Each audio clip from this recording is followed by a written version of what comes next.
everybody, to the It Was Always You, Helen, the podcast.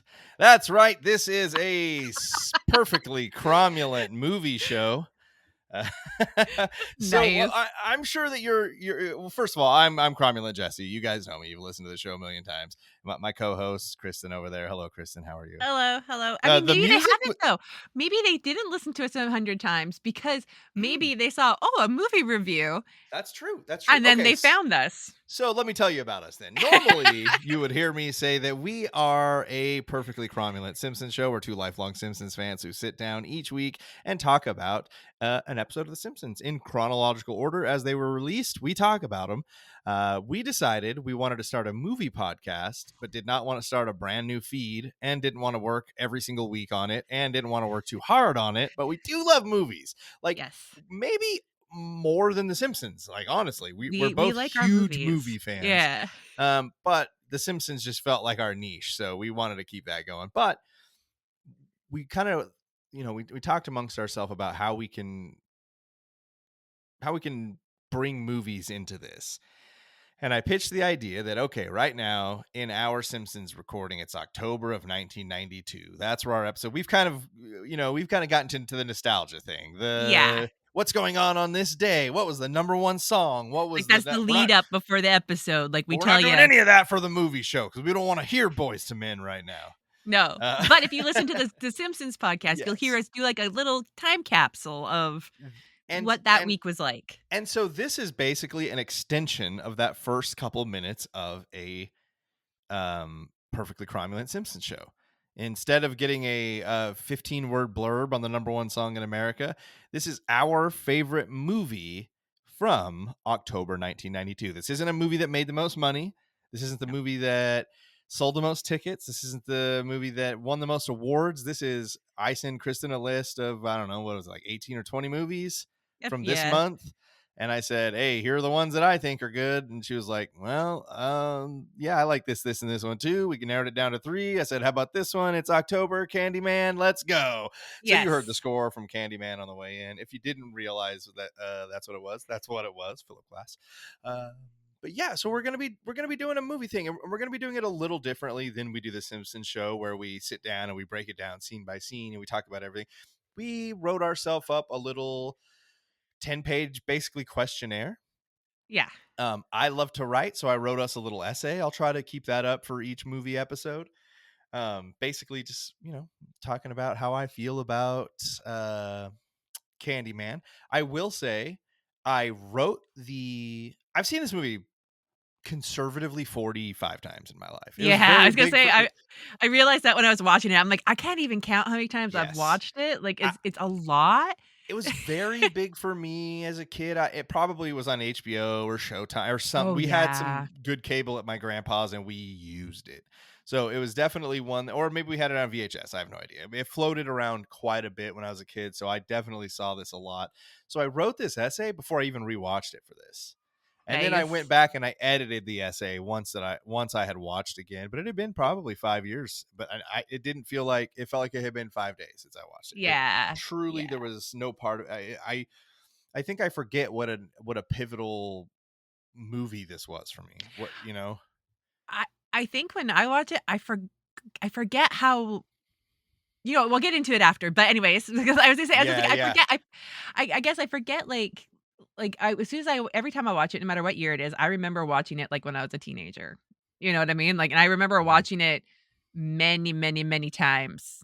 Sleepovers. I feel like I probably never watched it as a teenager. I watched it as like a 6 to 10-year-old, and then I probably picked it back up in my like edgy, I only watch horror movies, early 20s. Yeah. And then now it's like I probably put it on once a year, and it might be on. It can be on in the background movie as long as my kids aren't around, kind of thing. Yeah, for sure. But here, let me give you some kind of the basic information that we'll call it the boring information. To us, it's not, but to a lot of people, it might be.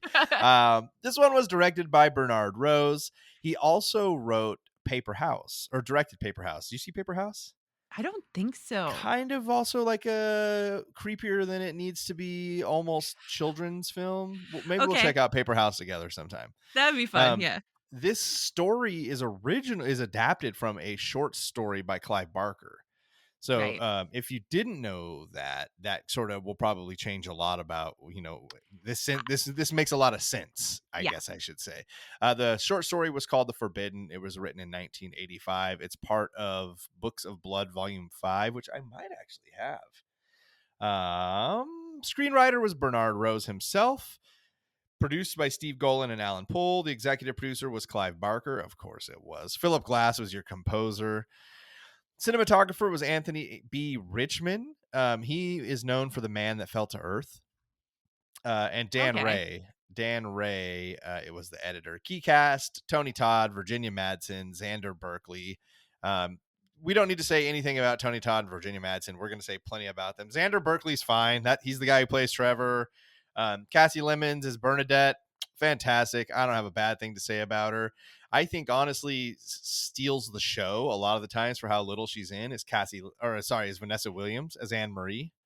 Oh, yeah, Oh you my know what? gosh. She comes, she does the role in the new one, like, Oh, in really? Candy in yeah, yeah, Uh she plays the same role. She plays well, except for she's older now and right. he's growing up. Kristen and I Plays the same role. were talking about this earlier this week where she was watching the 2021 version and I've just been too afraid that they're going to try to do too much and I just didn't want to dislike it. So It was Kristen actually one gave of me my the favorite things. go ahead and watch it one time. Yeah, it was actually one of my favorite things is I was like, "Wait a minute," and because I was like, her face looks so like her Oh, eyes she's and stuff. beautiful. Yeah, she's Yeah, beautiful. Like she like would stand out for sure. yeah, like her eyes and stuff. I was like, "Wait a minute." So then I had to go and look it up, and I was like, "It's her. Oh my goodness." And Yes.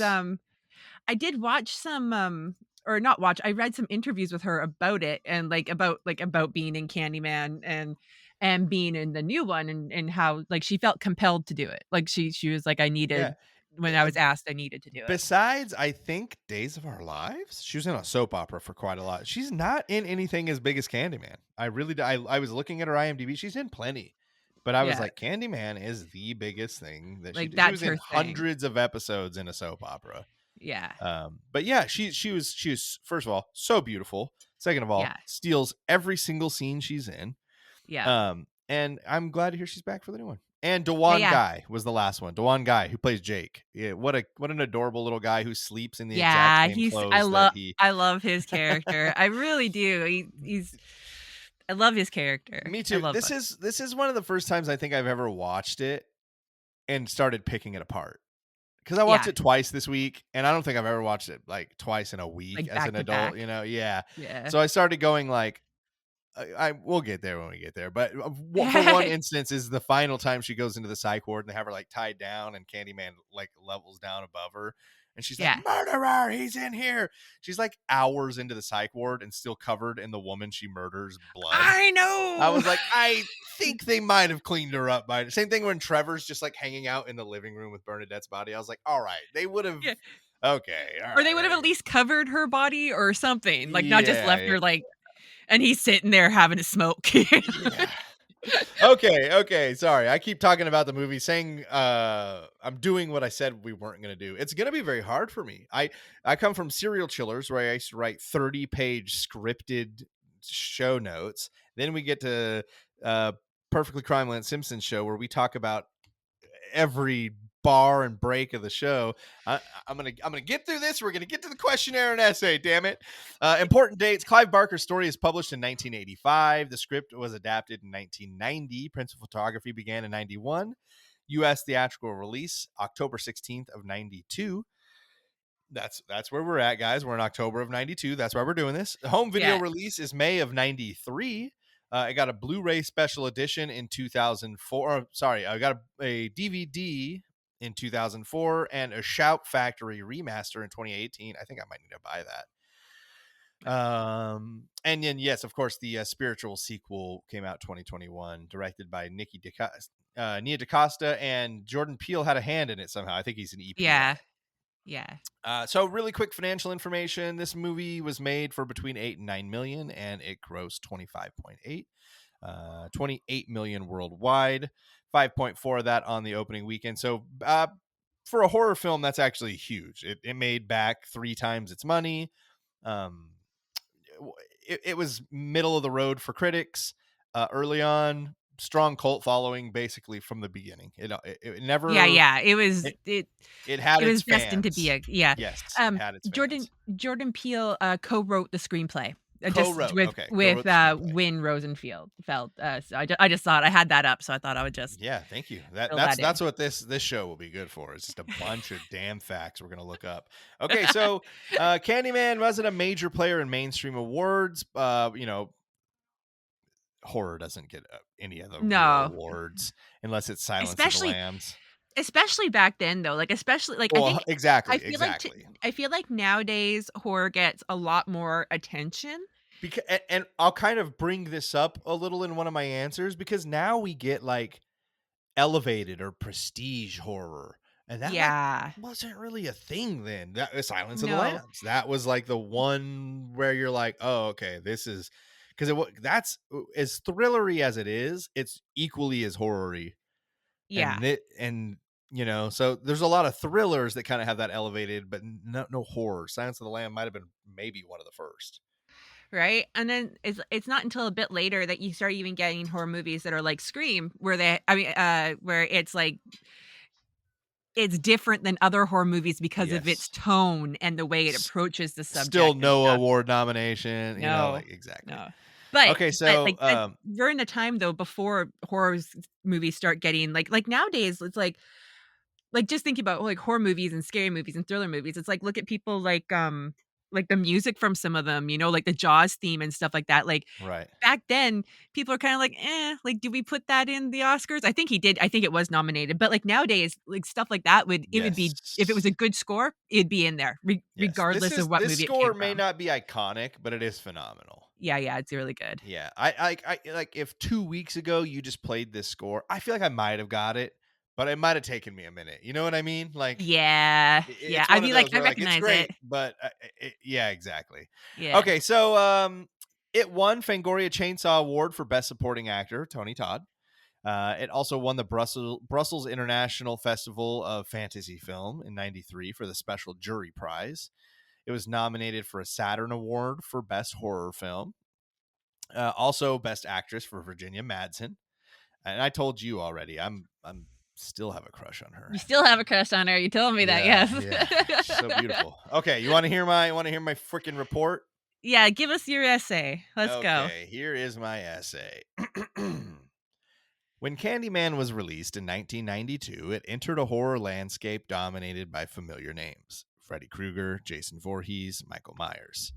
These characters had long been entrenched in the genre, each part of a franchise built around slasher tropes and teenage victims. But Candyman, directed by Bernard Rose and based on Clive Barker's short story The Forbidden, introduced something different: an urban legend steeped in racial trauma, American history, and psychological terror. It wasn't just another horror film, it was a story that forced viewers to look at the intersection of myth, race, class, and memory.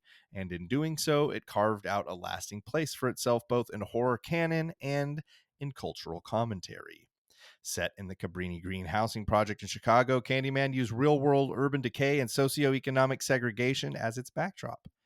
This wasn't just a creepy setting, it was a conscious choice. Cabrini Green was infamous at the time, a real place with a reputation built on systemic neglect and violence. By filming on location, the movie grounded its supernatural elements in a very real environment. That realism elevated the story, making it not just scary, but socially aware. Candyman played with an unforgettable presence by Tony Todd, and he is no mindless killer. His origin story, Daniel Robitaille, the son of a formerly enslaved man lynched in the 19th century for loving a white woman, connects horror to historical racial violence. Candyman isn't a slasher villain who kills for sport. He's a symbol of how America's past haunts its present.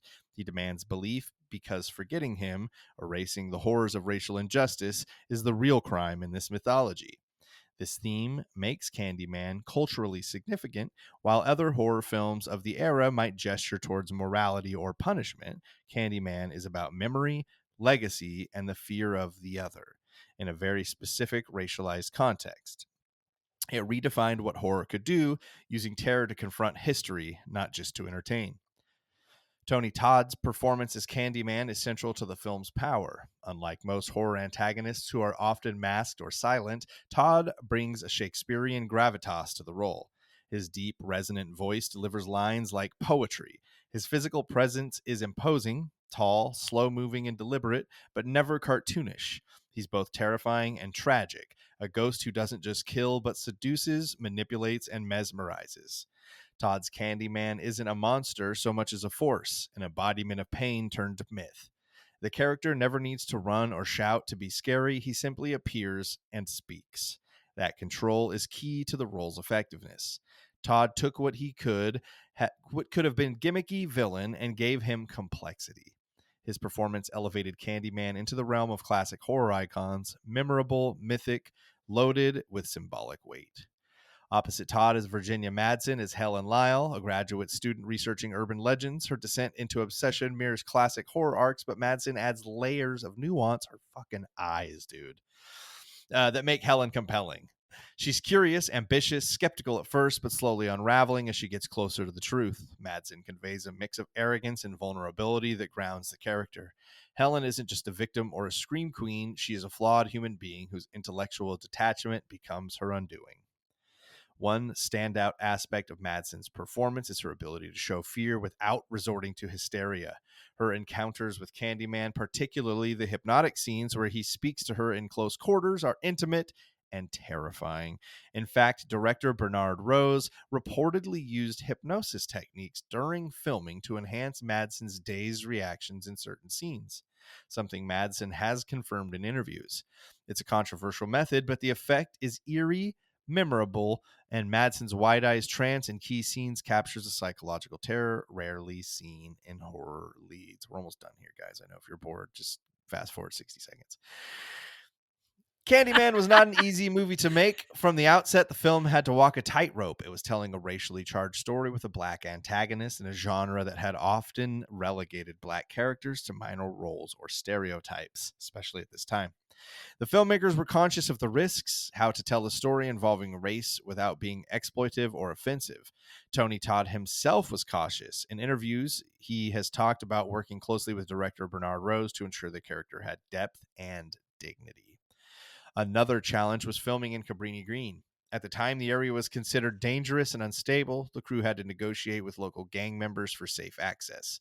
In one case, a gang leader was even hired as an on-set security consultant. This added an unpredictable element to the production, but also reinforced the movie's authenticity. You can feel the tension in the location. This wasn't a soundstage approximation of poverty. It was the real thing. The movie also faced resistance from studios during development. Clive Barker's original story was set in Liverpool, England, and featured class-based tension, but Rose wanted to shift it to the US to make race central to the narrative. The shift was bold, and not everyone was sure it would work, but the result was a film that felt urgent and uniquely American. Even the practical effects came with challenges. The now famous scene involving real bees was one of the most harrowing to shoot. I'm gonna skip. I'm gonna skip this because I wrote kind of some fun facts in there before I, you know, did my questionnaire. So I'm gonna skip the end of that there. But Candyman wasn't a massive box office hit compared to some horror blockbusters, but it developed a cult following almost immediately. That's what I was saying. Like it had its fans. Yeah. Critics It praised found its an audience fast. Yes. Critics praised its intelligence and style, and horror fans appreciated its depth over time. Its reputation has grown.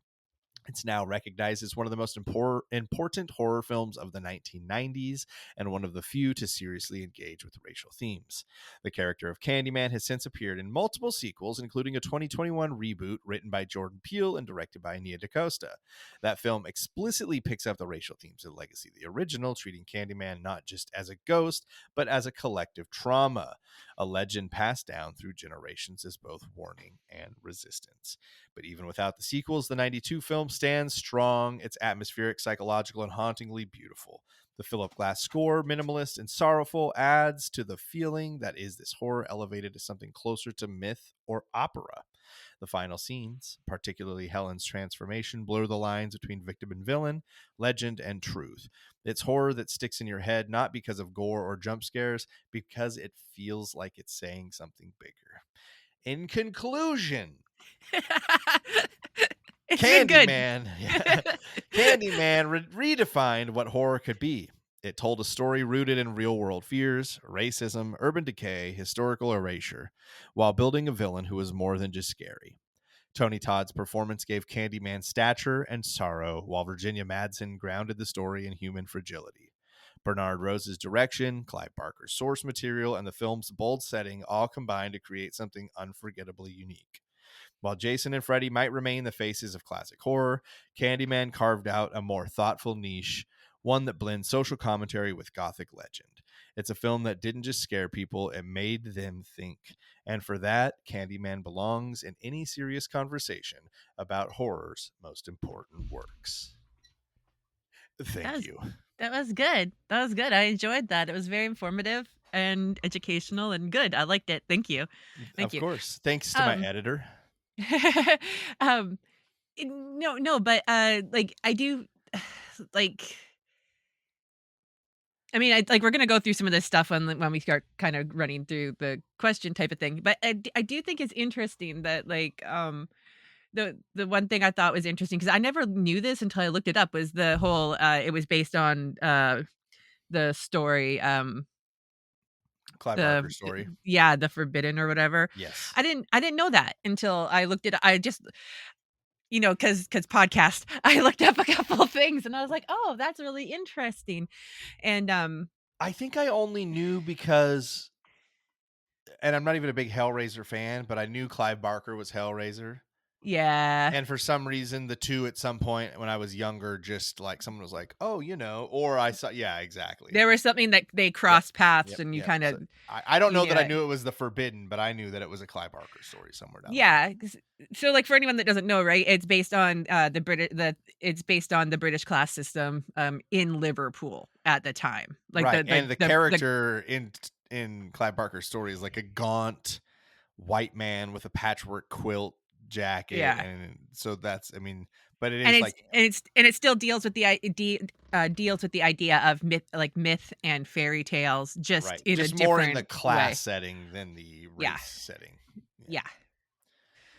Well, It's cool. interesting. It's interesting. You want to kind of get into our questionnaire answers? I'm ready to get into the questionnaire answers. Okay, I'm ready. And we're gonna similar to if you listen to our Simpsons show, we're gonna rate this at the end. We're gonna start a letterboxed for the show. And if you guys are Letterboxd fans, you can go. We'll rate and review the movie there.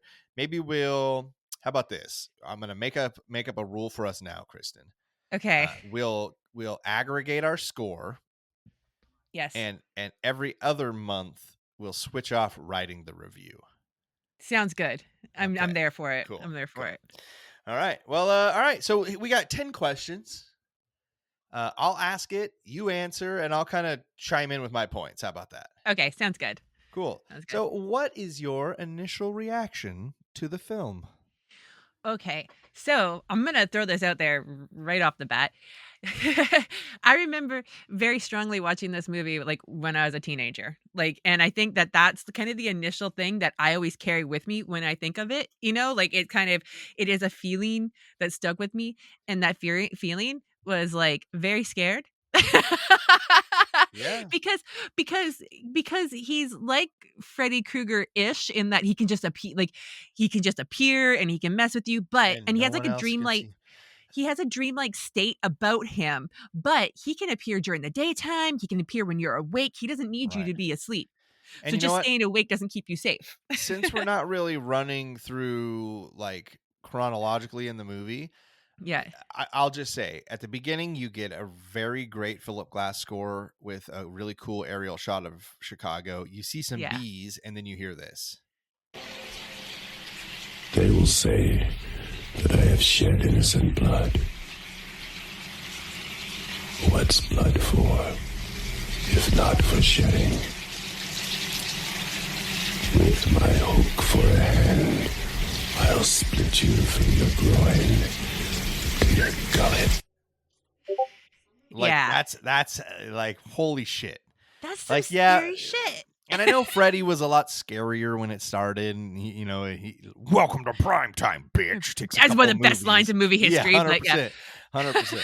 But this is like, there is no lightheartedness about this movie at any point ever. Nothing's played for laughs. It's like I said in the essay, like there is no cartoonish twist to No, Candyman. It is and I just and I terror. think in like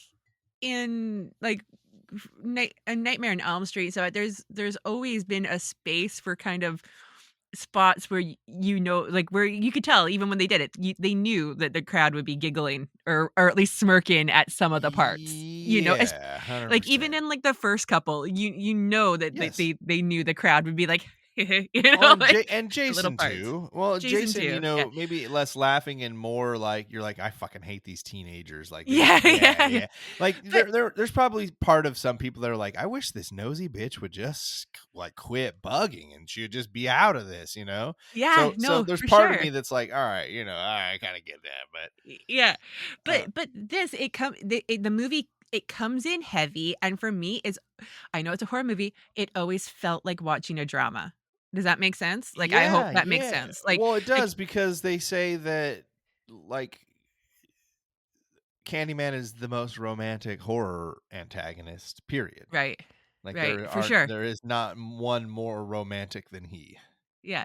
Like, it always, like, even when the first, like, I remember, like, even when I watched it, like, as I was younger, it was like it definitely, like, felt kind of like it had the tone of a drama to me. And, yeah, sure, the horror stuff's there, but a drama or a thriller, because, like, what is going on here? Yeah, Like, 100%. and then how did I feel when how did anything change upon rewatching it? I think this time, like, because we sat down because we were gonna watch this, I did sit down a little more purposefully. Like, usually it's one of those things I throw on, it can be on, like, I'll watch it once a year or once every couple of years or whatever. But I did sit down with the purpose of actually, like, paying attention, and what I thought when we rewatched it was, like, I was almost surprised by how really still, the themes and the way that they talk about some stuff and the topics they cover are still, like, you could have remade that movie shot for shot today, and people would have still felt the same way about it, that like for the cultural references and the cultural, like, the stuff Yeah. about everybody would have felt just the same as they would have felt it was really poignant.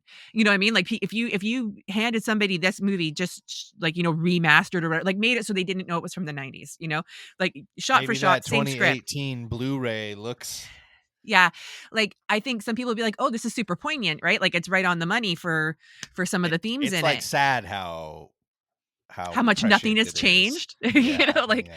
but, like, I think I was really surprised about that because I felt like maybe it wouldn't be, like, I knew it had it in it, but I felt like maybe upon rewatching it purposefully, and so maybe it wouldn't feel like it kinda rang so true with some of the stuff that they talk about in it. But it does. It does. And just to, like, bring that around, when I right after watching it, I decided to watch the new one by Jordan Peele, and you know Right. what? Some of the so one of the scenes that they do in it is when they're talking about, how the projects were made and stuff like that, and it's like it's not it's the same conversation. You know what I mean? It's not the same words, but it's a duplicate conversation of another of a scene of the, scene in Candyman when she's explaining that the place that she was living was meant to be one of those buildings, but nope, they saw the view is beautiful, so they did this, and he kept it. He kept that same conversation happening, and I think it's just because it still matters and it still counts. You know what I mean? Like, Yes. it has that part of life hasn't changed, so it's still, so I was surprised at how much of that, um what, and I watched them back to back too, right? So I was like, wow, like, they kept a lot of the same themes. They even almost repeat some of the scenes. Um so I found that interesting, right? I Yeah. found it interesting. And I'm not gonna lie, for some reason there's just parts of it that when I watch it once in a while, I totally forget some of that stuff existed in the movie. Yeah. Yeah. I get it. Like, I think the scene with the head where the dog gets decapitated, I think I blocked that out pretty hard. Like, Yeah, I think you know that I do, right? yeah, Like that's I think I blocked that out pretty hard because I was like, "Oh, yeah, I forgot." Like, that was my right. I was the little shocked, like, "Oh, yeah, I forgot." But most of all, the one thing that always gets me every time I watch it is that, Candyman, Tony Todd, he feels like such a powerful presence, and it it's moving beyond being scared. You know what I mean? Like, it Yeah. feels like he It's plays it really terror. genuine. It feels like he kinda plays it with an authenticity or a genuineness coming from, like, his soul. I'm not saying he's dark, okay? Like, that he's got this dark soul or anything, but, like, he plays it with Oh, this he feeling. does. Think of it like every role he was in all the Final Destinations. He was, He's got like that horror movie he's vibe got the about him. dark soul. Yeah, Yeah. for sure. But, Rest in peace. yeah, but he plays it with this feeling of, like, it's just, like, it's not cheesy, it's really genuine and serious, and Yeah, um, I think that's one of the things that really strikes me when I watch it, especially as an adult, 'cause I think you pay attention to that type of stuff more. yeah, But that's probably why it was so scary when I was younger, though, because it feels real. Like, when he talks, it feels like he's 100%. really saying it, Well, you that's know? for me. Like I picked up this movie. I mean, if it came out in '92 and home release in '93, that means it was on HBO in '93 or show or whatever. That is Yeah. guarantee you. That is when I was 6 or 7 years old, and this movie. So like my grandpa, also rest in peace. He did not censor anything we watched. Like I have like crazy traumatizing nightmares of Tales from the Dark Side where he's supposed to keep the secret, and then when he doesn't, the lady like transforms into like the dragon creature that told him he could never tell. Like that fucked me up. um so Pet Cemetery 2 and this movie, for some reason, those three films just maybe he had them on VHS. I can't rightly remember exactly But why you just those remember three films. it was part of the rotation. That and I do remember how he had this because it's a made for TV movie and he had taped it over 3 nights on ABC. Oh, We yeah. watched Tommy Knockers a lot and it is bad. Tommy It is Knockers, bad. yeah. Holy shit. Tommy Knockers, So yes, for me, yes. yeah, it was a young thing. It's probably been 3 or 4 years since I last visited it. But I was just as blown away as Yeah. like I've ever been. And like you said, I was just looking at it different now, even in 3 or 4 years, like, Yeah, yeah. um, I am a white man in America. So, it's like, empathizing is not something that I can do in a lot of these movies that have a lot of, overt racial, it's like I am an outsider looking in to a lot of Yeah. it. It is not something that I never even into my 20s I didn't really think about like the racial part of this movie. I mean Right. that just shows you how fucking privileged I am, but it also shows you like what this movie is that like when you look at it as just a slasher, It's just a scare, it's worked. is That's all it you it need works to. and it's awesome. Yes, you can take it at You the don't surface and you're yeah, you good. can just take it very surface level, very Mhm. plain, and it's a good slasher movie, and then as if you wanna be more refined or whatever, there are some great, like, social commentary type stuff going on in it that's as important today as it ever was, Yeah. so it's got layers, it's got depth. Okay, what's your one-line pitch? What's your elevator pitch for this movie? Okay, so I let's just see. tried to like stream of consciousness. The one sentence. No, you're What is good, it? you're good. Think Freddy Krueger, but there all the time and scarier. I like that. I like that. I That's wrote mine, that's mine. I wrote new American folklore surrounding slavery and class separation, where one of the slaves from the past gets their revenge in a twisted way. Yours is much more detailed. Mine's so simple, but Yeah, yours is but good. yours is the first meeting, mine's the second meeting. That's what it is. We're That's working it what it out. mi We're working it mine was out. like, "I'll get them hooked, and you reel them in."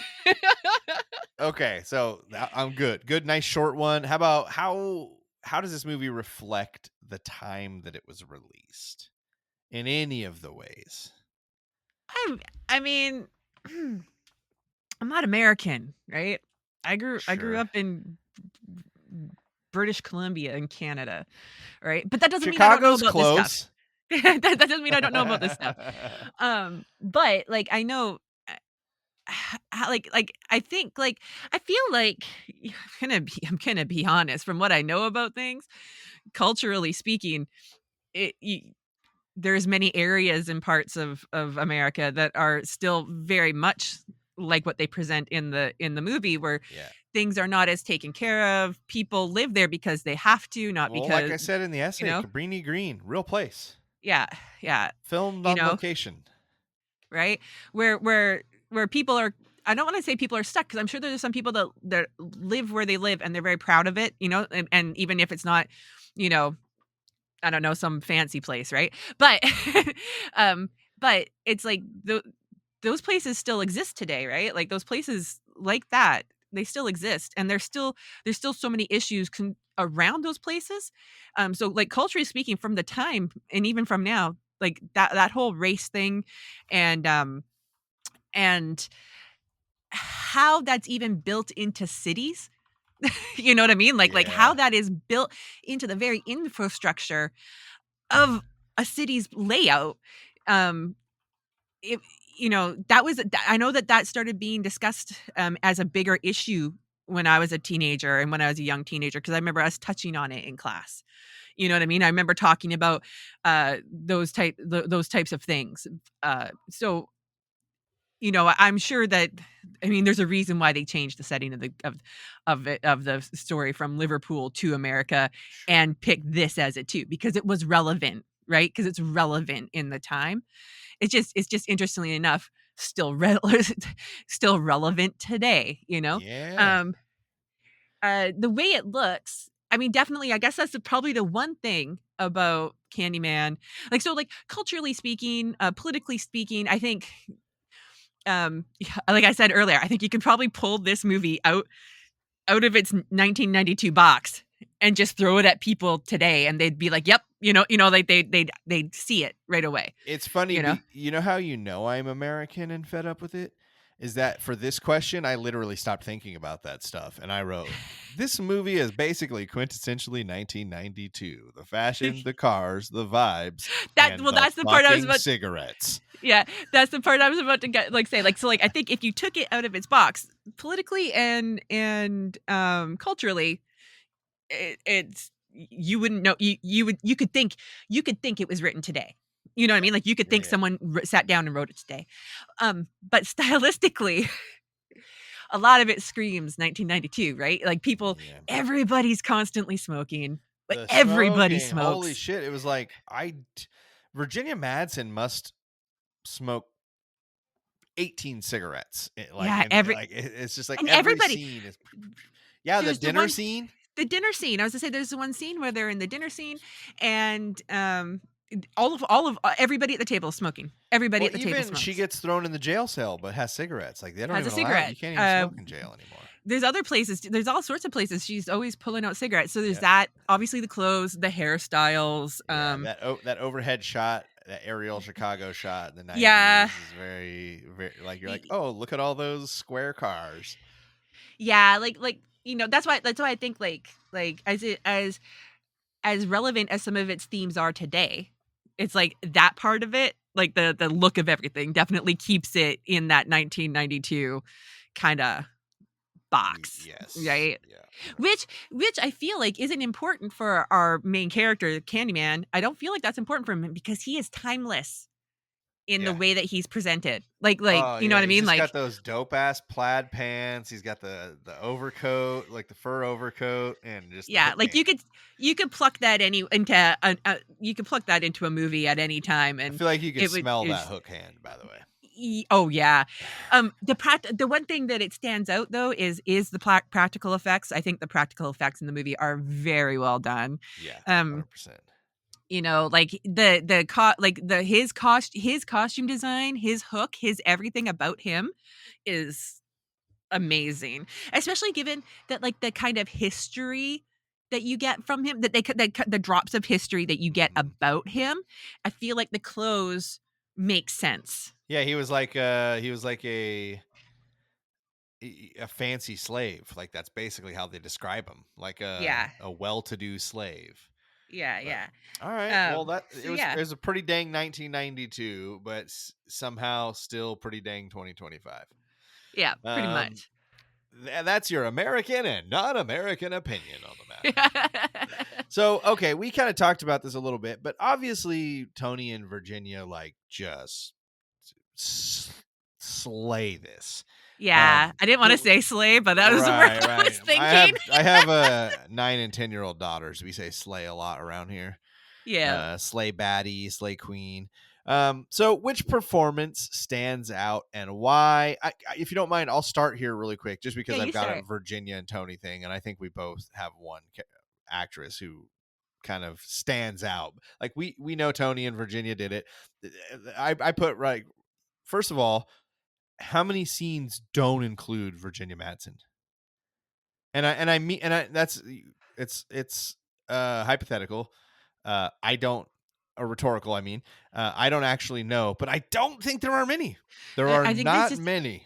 I think there's just a couple. I think there might be a couple, but I think even at that, it's kind of like they're more like there's flashes, and she's still like in the scene. Yes, yeah, exactly. Maybe she's not visible for that moment, but nearly every scene has Virginia Yeah, Madsen in it, yeah. and a surprisingly few amount of scenes have Tony Todd in it.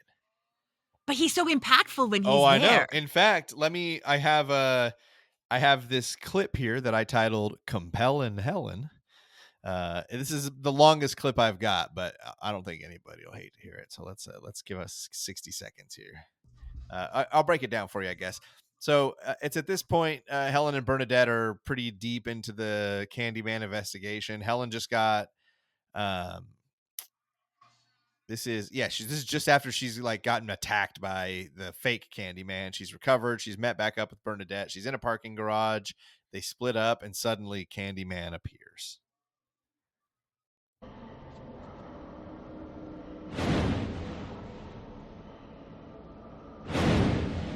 Do I know you? No. But you doubted me. I'm sorry, I have to go. No need to leave yet.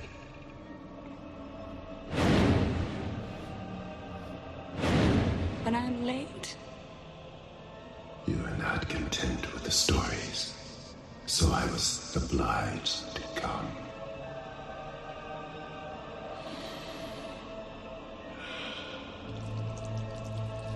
Be my victim. Be my victim. I am the writing on the wall, the whisper in the classroom. Without these things, I am nothing. So now I must shed innocent blood. Come with me.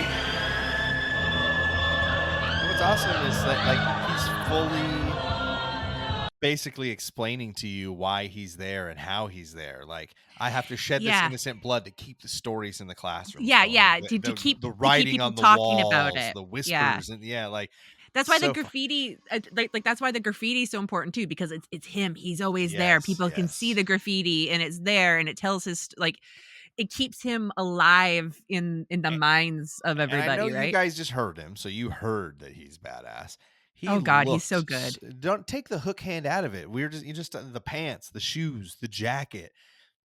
Like, I would wear that jacket out tomorrow. I Then think just too, he's tall, right? But they make him look gigantic.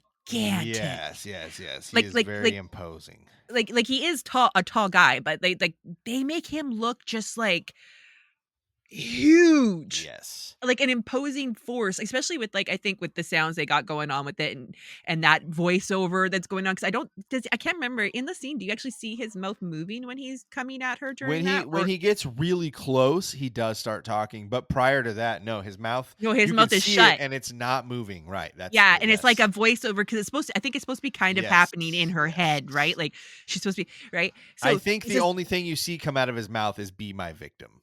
yeah, and it gives you that feeling like even just watching it, you get this feeling like you are surrounded by him and there is nowhere to go. You know what I mean? Like you are surrounded because his voice is everywhere and he's coming straight at the camera and it's just like you feel it. You know what I mean? You feel that I don't want to call it claustrophobia, but that feeling of being um like encroached upon, right? Yeah. Like you're being like your personal space All is up in your being encroached space. upon, you know? Yeah, It's 100%. it's really good. It's really good. It's a crazy good scene. It sort of shows it sets you up for like what two great actors and actresses these two are. But I'll let you take it if you'd like for who we sort of talked about who choose the scenery every time they're in it. Otherwise, is Vanessa Williams' character. Oh yeah, the Vanessa Estelle Williams. Yeah, she's great. Yeah, She's so great. She plays the mom of the baby, and I can't remember the name. Anthony. Anthony, right? Anne Yeah, Marie and Anthony. yeah. She like, I think she's so good because she comes across as this really kind of innocent, like, force. You know what I mean? Like she's fiercely in, like, of course she's in love with her child, right? Like, of Right, course right, that's her right, whole right. world. But she comes across as just like, just every like, her, obviously her child's an innocent, so it falls into that I must spill innocent blood Uh thing he's huh. got going on. But also just everything about her feels very innocent in that, like, all that she really cares about is surviving, keeping her kids safe, and, like, getting life done. Like in that way, she feels innocent in that way, that she's not like out there being a bad person. She's just living her life and trying to be the best mom she can. And I think Yeah. that it creates such a nice okay, so uh just to so Helen, I don't like, it's not like I feel like Helen, Virginia Madsen's, character, I don't feel like she's, like, a bad person, but she's, like, out for kind of, like, a personal gain. Her and Bernadette are there for personal gain, right? Like 100%. like I have some like when we get to the notable production and behind the scenes stuff. I have some things about that, but yeah, you're 100% like, correct. but they're there for personal gain, they're there to do business, they're not there for, like, some altruistic reason. And, like, there's just this, like, I'm not gonna call them, like, slimy, but it feels kinda business, and it doesn't, and the things they're doing doesn't, it almost feels exploitive, You know what it? Do exploitative. you want to know what it seems like to me? Yes. Take if you. It's capitalism. It seems like Yeah, capitalism to yeah, me. yeah, yeah, yeah, Yeah, yeah. Yeah, yeah. yeah, It's for just sure. like And the whole idea that they're there to, like, go and metaphor or basic not. I don't know. yeah, and the fact that they're there breaking into places they're not supposed to be, to go, like, take pictures of a dead lady's apartment, like, everything that they're doing, it's not like, it's not really doing good, is it? It's not doing. No. And then you have this mother come in that's like, "What are you doing here?" Right, and that Like, kind of shows you how strong Anne Marie's character is too. She goes and confronts him with the dog, and like, yeah. yeah, Like, she's ready to protect her home and her baby at any cost. And it shows you, like, not only that, the fact that she has that big ass dog shows you that she is serious about taking care of this child. You know what I yeah, mean? And protecting her house. She is very, very serious about it. 100%. And so, like, I just feel like she's like this really good force. Like, I like her. I feel like she's like the spirit of, like, a good thing in the movie. Because like when I was watching it, when I was rewatching it, the one thing I kind of start to felt after a while was like, you know what? There ain't many people in this movie that I'm sitting here going, wow, you're a good guy. Like, I'm looking at Helen and Bernadette, and I'm like, wow, you guys are kind of exploiting a situation or people, Right, and obviously her husband's kind of not the greatest. all right. Come on, Like, Trevor. so I'm like, yeah, like, so, like, to me, she's like the angel of the movie. You know what I mean? Like, Yeah, yeah, yeah, yeah. she's the hope, she's the good thing.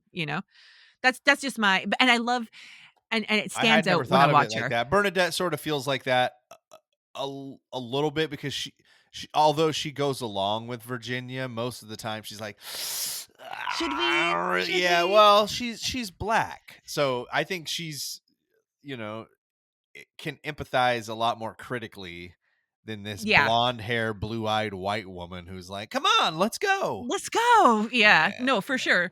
For sure. She's kind of like, this is kind of wrong. I mean, she yeah. still goes along with it. Well, exactly, but exactly. but but yeah, like, that's She's like, that complicit. was and that's just like what I felt from her. Like, when I was watching her, I realized, I'm like, no, she's just like this really good person. You know what I mean? Yeah, I'm like, she's just trying to live her life and be a damn good person. And 100%. she's confronted with having to deal with what she's having to deal with. And unfortunately for her, in the movie, things get worse before they get better. But Yes. like, but she does. I feel like Vanessa Estelle Williams. I think I feel for her. Like, she's in such little parts of the movie, and I feel for her so fiercely. She when I kind of watch gets her. that last really great final scene too. Yeah. Because Yeah, yeah. really the end can be read both ways, where the people at Cabrini Green are coming to show up and say thank you for saving our baby and getting rid of Candyman. Or Yeah. if I were to tell you, no, they're saying fuck you, you were the evil, take your hook and go home. Yeah, You could yeah. read the ending as both Yeah, yeah. to me. Like, because Anne Marie's face doesn't say like thank you. It doesn't say I hate you, but it could be either. She's just so torn by emotion, even with Yeah. getting her baby back, you know. Even with So getting her baby back, there's something in there. yeah. And I think too, when they show up at her funeral, like the way she carries herself and the way she looks, it feels very very powerful. You know what I mean? Like Yeah. she's not just strolling up to the funeral all sad and stuff. There's like like all the people in that scene actually, but like she's leading them, right? So she's the one I think of.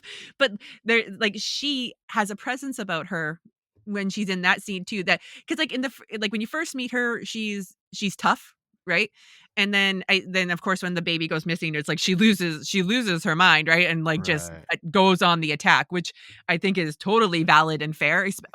I have a note to make in a bit, but I'll make it in a bit.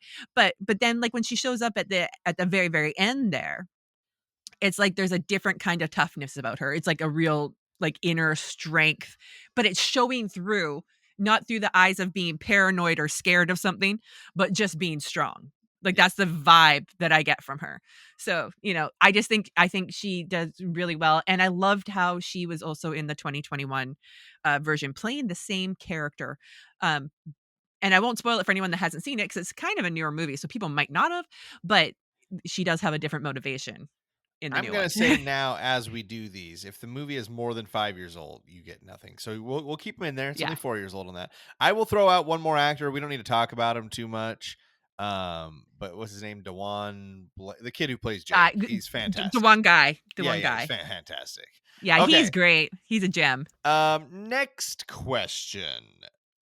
What moment or moments stick with you the most? I have 3 personally. You want to switch off? Well, Or do you have I'm just gonna say one? right Or away, okay. like, right away, Okay, yeah, the yeah. one that lives rent free in my mind is when the bees are coming out of his mouth. Okay. All You right. know, the one where he's, like, got Oh, the I know bees and I they're, know like, exactly. I think yeah, 100%. No. I see, No. for me, it's like, as somebody who's, like, not bothered by bugs at all, that does nothing for it's I don't wanna put bees in my mouth I or think it's just anything. the fact that it's the bees in his mouth. Yeah, I there think that's is what a it great is. sound moment where you don't see it, but when he kisses Virginia, or it's Helen, it Helen. makes this, like, crunch, like, yeah. Yeah. So I get that. I think for me, the parking garage, like, where, Oh, like, that's a beautiful scene. when she says, I have to go, and he's like, no, and she's like, but I'm gonna be late, and she's starting to like break down and cry. It's like, Yeah. dude, that I'm a person who, like, I am totally accepting of shitty actors. I'm like, let's just get the story out there, like, I'll let my imagination do with this what it needs.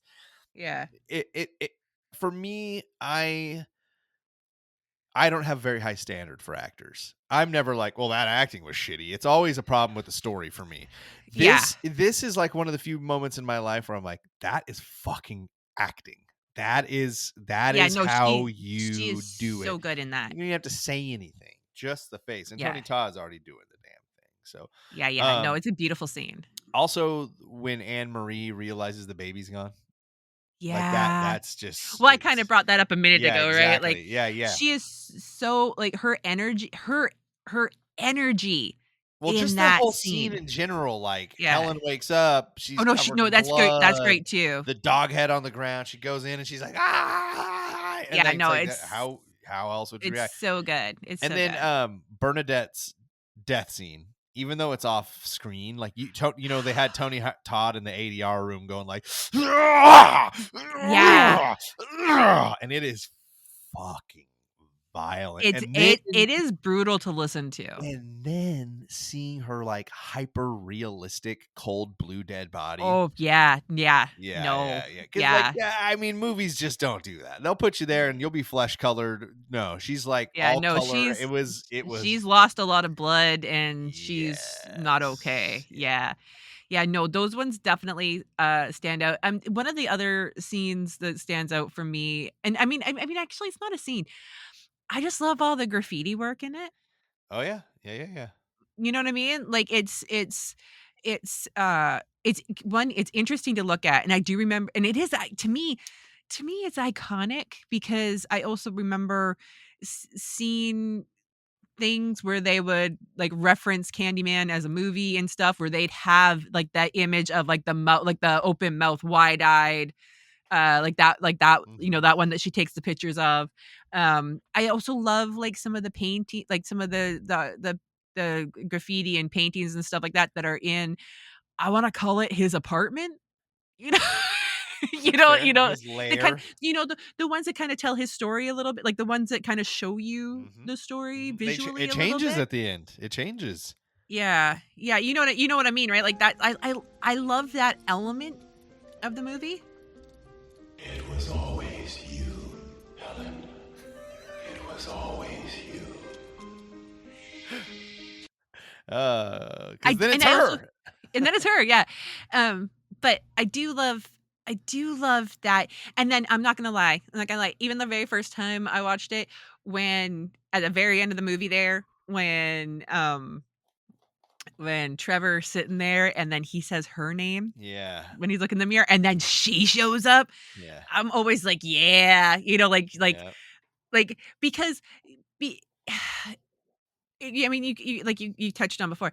The film has such a kind of interesting dynamic, I think, because it is this love story, right? And it's kind of like, in that moment, it either feels like they're out there killing people together, or it's kind of like, well, he's a little bit more at peace now because she's there or something. You know what I Yeah, mean? Like, yeah, because yeah, yeah, he's yeah. been looking for her forever, type of thing. Either way, Or he it's love. passed the torch. Yeah, it's love, right? Yep, It's love, yep. and he needed her to be there, and then there she is.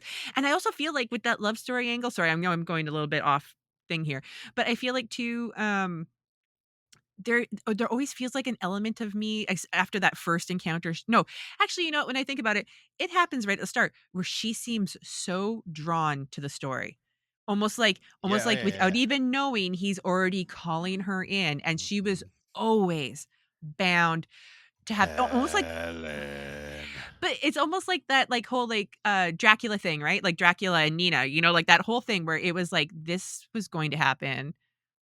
Like, you were being like, supernaturally drawn into a situation. Yeah, he just needed her This was gonna to happen. Believe in me. Yeah. Be my victim.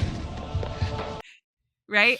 Right? Like, just that idea that it was always gonna happen. She was always gonna give in at some point, and a part of me is like, "Dude, you didn't need to kidnap the baby and bring that all in because I think right. you could have talked her into it anyway." Yeah, but I think that's just like that ultimate framing device to like make her as a tragic, Tragic hero as hero. he is. No, for sure. Also, For I just sure. thought about it when I played this clip. Believe in me. I don't play it. How is Candyman not a Dead by Daylight character? Oh, I know, right? No, he totally should be. He'd Like be a I wicked getting one. chased and you No. hear "Believe in me, No, be totally my should victim." be. All right, we need to Totally work should on be. that. Anyways, so Okay, yeah, so Virginia Man, Tony Todd, and Vanessa Estelle Williams, and Duane Guy. Yeah, like yes, yes. they're all super. So what's as far as aging the best and aging the worst?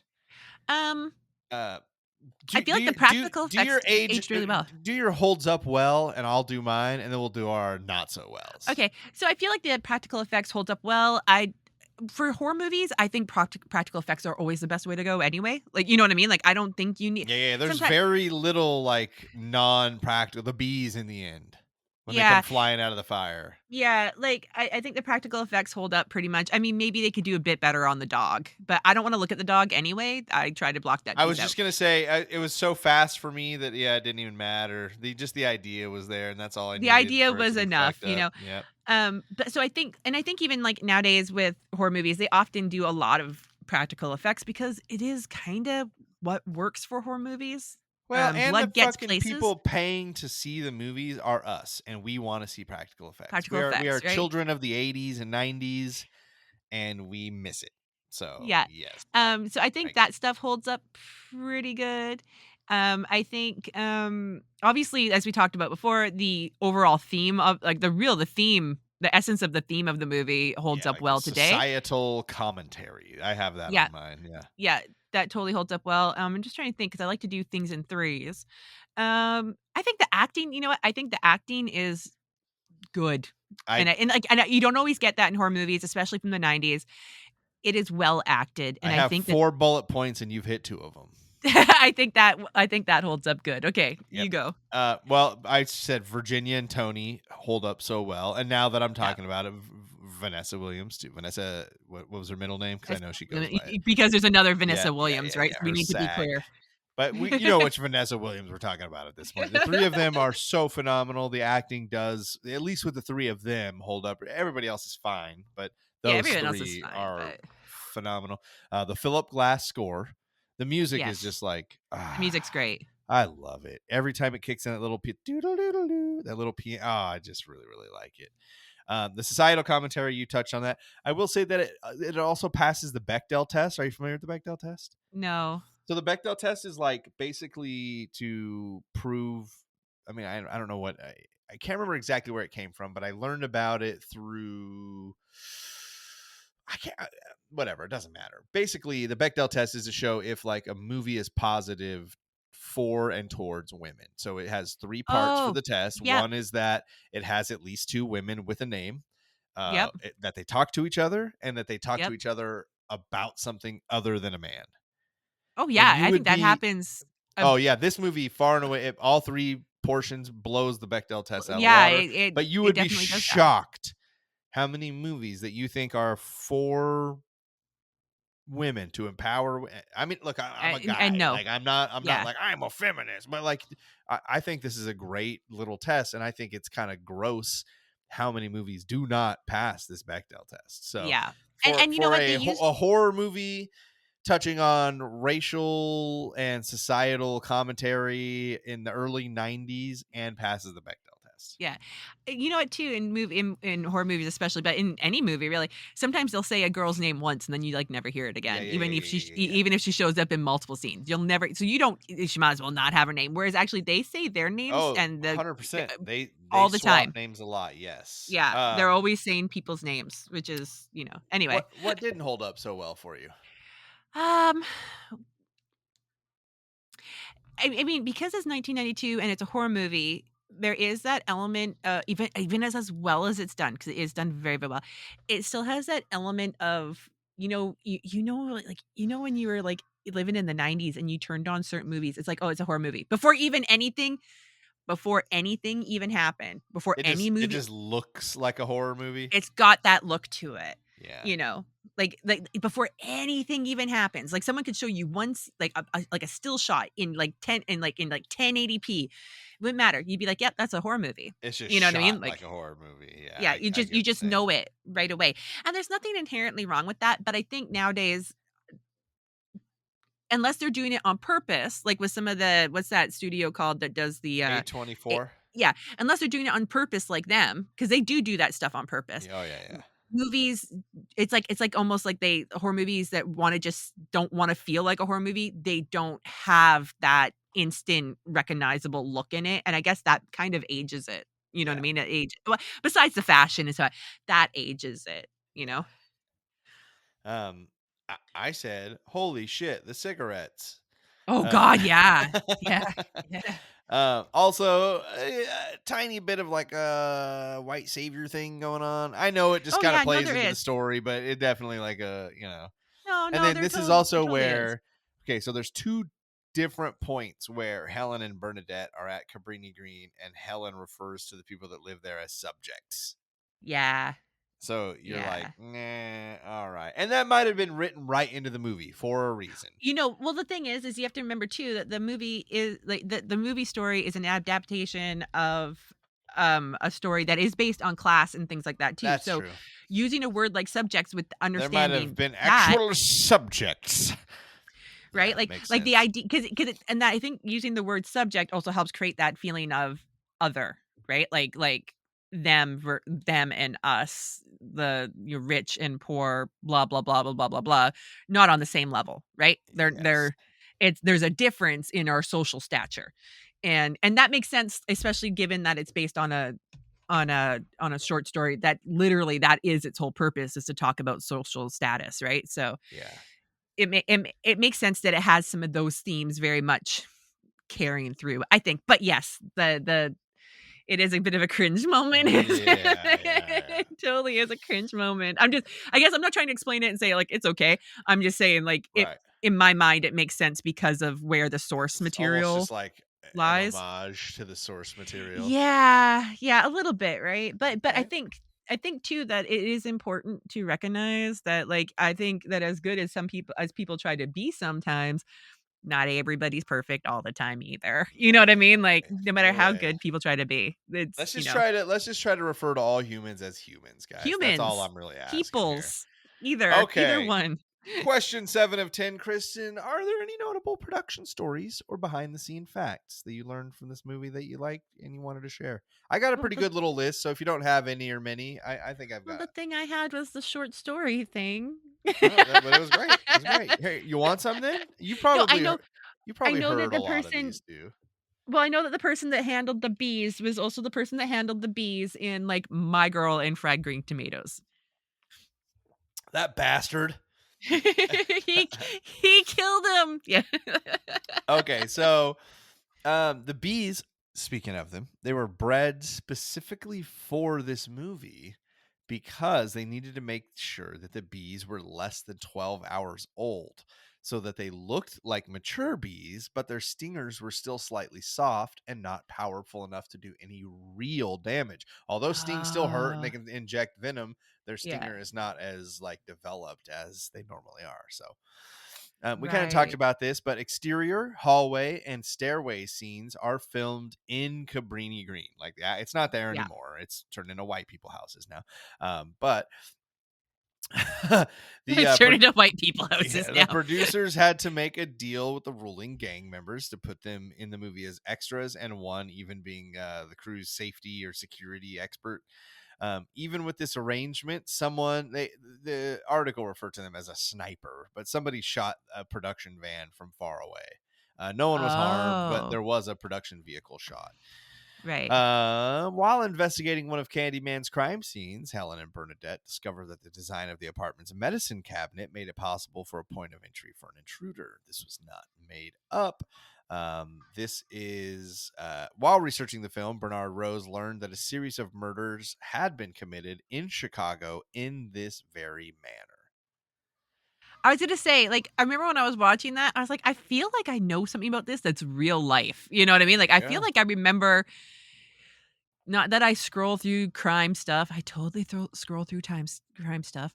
But, like, I was like, I seem to remember that this is something, Hmm. like hey, this isn't, you can break into somebody's house this way. Be it Exactly. murder. I don't know if framed it in murder right away, but I seem to remember, like, something about you could get into somebody's house that way. It was a real Yes, thing. yes, and it Yeah. was. Tony Todd, back to the bees. Tony Todd and his agent negotiated a bonus of $1,000 for every bee sting he suffered while filming. He was stung 23 times, so he took That's home not bad. 23K for his stings. The film's opening credits feature a great aerial view of Chicago, which was pretty revolutionary for its time. Quote, we did that with an incredible new machine called the Skycam, which can shoot up to a 500 millimeter lens with no vibration, Bernard Rolls told The Independent. It is a good shot. You've never seen that shot before, at least not done that smoothly. It is good, and it It is smooth. it Like, even is by today's fantastic. standards, when you watch Yes. it, it's It nice. is It's very nice. good. You don't get that helicopter jiggle that you do feel That's what I was just gonna say. on When older I think movies. of overhead shots to start movies, I think of The Shining every single time. Yeah, and that little tiny helicopter Yep, and jiggle you can see the helicopter in the in shadow of The some of them. Shining for Yeah, sure. yeah, yeah, yeah. So director Bernard Rose had Virginia Madsen and Tony Todd taking ballroom dancing lessons together before, during, and like basically the entire time they were in production together, they were taking ballroom dancing so that they would have more of a romantic connection when playing their characters. I think that, you know what, thinking of knowing that and think about it, when they move together, like, like, near the end of there when they're moving together, It it like is dancing. feels it feels like dancing. Yeah. And it has that motion to it, so that totally makes sense to me. Yeah, yeah. Okay, this will be a fun game. There are 2 actors who nearly took the lead roles who are not Tony Todd or Virginia Madsen. One Yeah. of them, fairly established at the time. Fairly established. He is an African American man, known mostly for comedy at this time. You want to take a stab at who was offered the role of Candyman and turned it down before Tony Todd took it? If I remember correctly, he may have been just in the running, but if I Uh, isn't it Eddie? Is it Eddie Murphy? is Eddie Murphy. Yeah, I think I read because that was I Okay. totally forgot until you mentioned it. Offered the role, but or was going to be offered the role, or was offered the role, but they couldn't pay him enough. They Okay, could, so and you that's know what it what? was. I knew it was something. And you know what? I'm glad he didn't get it because I would Oh, have feel because in that question that we had before, if you said if anyone was miscast, I would have said Eddie Murphy was miscast yeah. because I don't think he could bring the same presence. You know what I mean? All I can hear is donkey. Yeah, and I don't think you It get was that always same you, like Helen. and I don't think you can get that same like part of what makes Tony Todd so powerful is actually just his voice, right? Like Yes, yes, yes, yes. it's like when we were talking about like how I said in the new Candyman, it's Coldman Domingo and he's got that type of powerful I see. gravitas like deep from your gut sounding like it's coming out of your mouth voice, which Yeah. it's one of my favorite kinds of voices. I'm not going to lie. It is a favorite of mine. So Kristen's got Tony Todd crushes going on. Did you read who the starring female was? No, I Is just said to remember have been? I just remember the Eddie Murphy thing because I was like, Eddie Murphy. Eh? So, okay, so the story goes like this. Virginia Madsen is offered the role based on a portion of the script that she read, not the entire script. Here, read Right. this, take this part. She gets it, accepts the offer, gets the entire script, sees the bees, and basically backs out. Says, He's fuck just that, like, I'm not no, doing bees. Can we no. do special effects? Is there Yeah. and it turned into like a thing to where they got this other young up and coming actress who 2 years later would have her actual breakout role. Basically all but signed the papers when Virginia Madsen said, fine, fuck it, I'll do the bees. That Yeah. actress's name, Sandra Bullock. Oh, you So know what? there is a universe where Candyman is Eddie Murphy and Sandra Bullock. 2 years later, her big would be Speed. That was the one that Yeah. kind of got her over the hump. I don't know that Sandra Bullock would have done as good a job with some of that, but I think Should have she been would have fine. been she would have done I was gonna say, but she would definitely would have been like very good. Like I Here think we are 32 and a half years later, we'd be talking about Reservoir Dogs right now, not Candyman. yeah, like I just think that what's her name, Virginia Madsen. There is a quality that she brings to it, and I think this is true of a lot of stars. That when you see them in a role and the way that person depicts the role, like I mean, granted, if Sandra Bullock had done it, we wouldn't have a reference, but there's a quality that she brings to it that makes If it you're listening what to it is. this and you're like, dude, even though they've talked about it and I listened to this whole episode, I'm not gonna go fucking watch Candyman. Go Yeah, YouTube the scene in the parking garage yeah, that yeah. we had the 1 minute clip for, and it will blow your fucking mind. I feel The like. other the other thing I think is that Virginia Madsen, she comes even in the movie, she comes across as very smart and not necessarily like weak in any way, really. And like she comes across as quite a strong personality, strong person Oh type yeah, yeah, thing, yeah. She's a determined and strong, stuff. independent woman.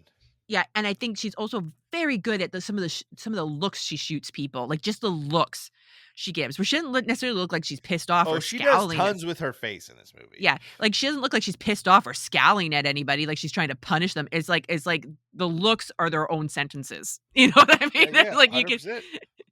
she's 100%. very good at Well, throwing the like, "Are you serious?" her eyes at dinner when that professor is explaining the Candyman story, and it Yeah, does the first where like you get that rectangular like who are you to tell me type block of of thing. light on her eyes, and it just Yeah, starts slow pan and zoom, crazy. Okay, yeah. next one. What is the film's legacy or influence on cinema and culture. Now, I know a lot of movies aren't really going to have like a ton of legacy. We're just going to like it, Oh, and that's what it's going to be. And so yeah. for us, that would be like a very small piece of pop culture, maybe. But this one, I think, had a little bit. We've talked a lot about its societal effects. I think we can Yeah. Yeah. put No, no, that to no. bed. But like, Well, how else did it have a legacy for us? yeah. Well, I mean, I think that it obviously has a legacy because it had several sequels, but also Which I've it never seen. was. I have watched, what is the Farewell to Flesh? I know I've seen Farewell to Flesh. I know I've watched that one. Okay, But besides the fact that if it wasn't influential in some way, I don't think that Jordan Peele would have been like, "Hey, sure, let's do," sure. because Candyman, because it is more of a sequel. It is a sequel, a spiritual sequel. It's not it's not a whole like let's just reboot, like let's remake it in Right, because 2021. like quote unquote Candyman isn't even in it, right? Yeah, yeah, yeah, yeah, Yeah, yeah. Like, so it must grab, like, so that to me that says it must grab people yeah. in some way for whatever reason, be it culturally or scariness or whatever. But the performances, it grabs people in some way enough that 2021 someone says, "Hey, let's continue the story. Let's do something with this." So to me that does speak a little bit to its legacy. I also think that I don't I think that it I think it I don't know how to say this part. Um, Slasher movies, a lot of them are just a lot of creative ways to kill teenagers or Yes. young Yes, adults. yes, yes, yes. Not everyone that dies in this movie is a teenager or a young adult, And none of them are creative. and none of them are creative. It Right. is literally, and you know what? We don't even, you know what? The thing is, we don't even see. Off scene We every don't even time. see. They do show you the bodies every time, They but show you they the bodies, are off scene kills every time. but we don't see the kills. We hear we You hear kind of them see sometimes. the like the You doctors. Yeah. Yeah, you Yeah, kinda yeah, see that one. yeah, yeah. But you hear them, but I think that's the other thing that's so The cool about this gurgling, like movie. the like squelching sounds. Yeah, Yes. yeah. That's the other thing I think is so cool about this movie, though, and part of its interplay and its like, its smartness, is that it really does play with that idea. I don't know about you, but I think even when I was even though I've seen it a billion times, there was a moment where I was just kinda like, "You know what? Is Helen just supposed to be going crazy? Because I kinda feel like maybe she's just supposed to be going crazy." Like, I think maybe. Especially when he shows her the tape and she Yeah. has the realization that like, whoa, you guys can't see it. Yeah, yeah, yeah, like, there was a Yeah. part of me that's like, I don't think I ever thought about it before, and I'm like, "Is she just actually, realistically speaking, is she just going crazy?" Even though I know the end, but I was kind of trying to watch it critically, but also, like, with that feeling, like, Th- That's another one I of the didn't know the moments end. where I'm like, they've had her basically in a medically induced coma on Thorazine for a month, and then she wakes up and they're like, sit down, we have some very important things to drop on you. Like, Yeah, yeah. yeah, yeah, yeah. But also, like, well, just while we're talking about her, like, the question of, is she just going craziness here? That woman needs to stop picking up knives, okay? Yeah, yeah, yeah. She needs to stop touching crime scene evidence and stop picking up knives. When she sees a knife, she just needs to leave it on the ground or wherever Although she I was finds gonna it. say, if I saw a Rottweiler's head and heard a woman screaming on the other side of the I house, might I pick was up a gonna, I'm knife too. probably picking up the knife. Yeah, But you know what I mean, right? Like, she just needs to leave the knives alone, because that literally, when I was watching it, that was the one thing I'm like, "Oh my god, woman, no, do not pick up, oh, you picked up that knife. Why? yeah, Why? yeah, Don't pick up the knife." And you did. Great, great, Like, I was just like, "Good, I'm glad." Yeah, you know what? I'm like, there's a gun. Go pick up the gun, I'm just, don't worry about it. Don't worry about how innocent or evil you yes, look. yes. But that also led to me to think, like, when I was watching that one scene, I'm like, "You know what? Is she just losing her, like, if I was watching this, never had seen it, is she just going crazy? Like, is she just losing her It's mind?" funny you say that because tonight was the first time that ever occurred to me that it was like, Yeah, it's because trying to say something more. yeah, because honestly, like, all the killings, she seems to black out. Like, well, once we get to a certain point, she Right. blacks out. Yeah. Then she wakes up. People are dead. Like, so it's just one of those thoughts I had when I was watching it, that I was like, is she, actually, is she just going crazy?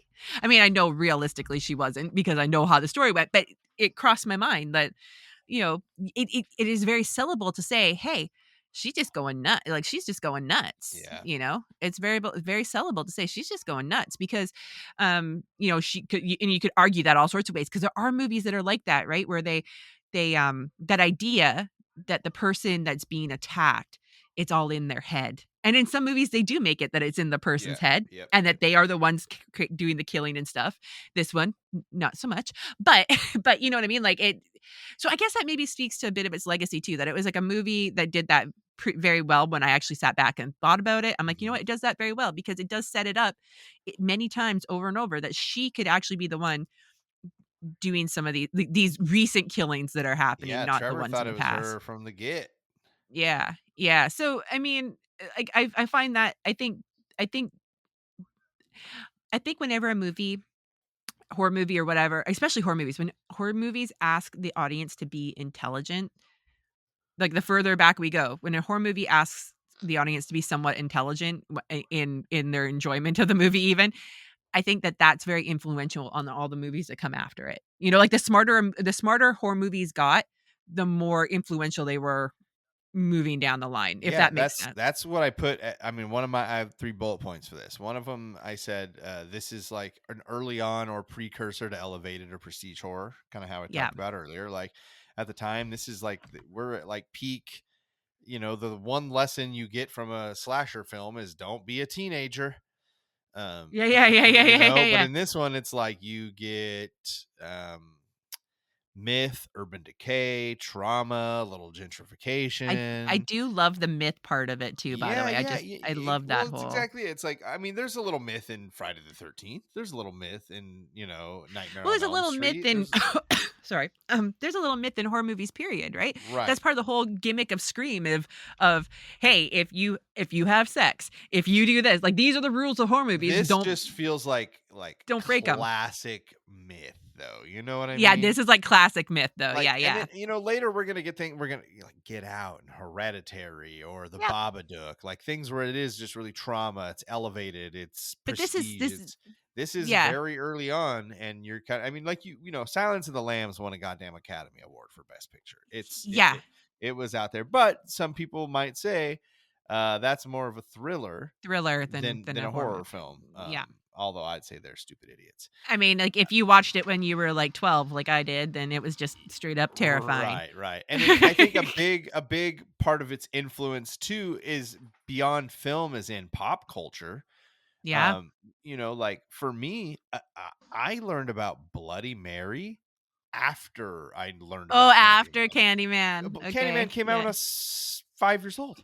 Yeah, So yeah, I yeah, went yeah. No, no, into, no, for sure. into primary school, elementary, as we call it here, in grade 1 or first grade. See, we're so different.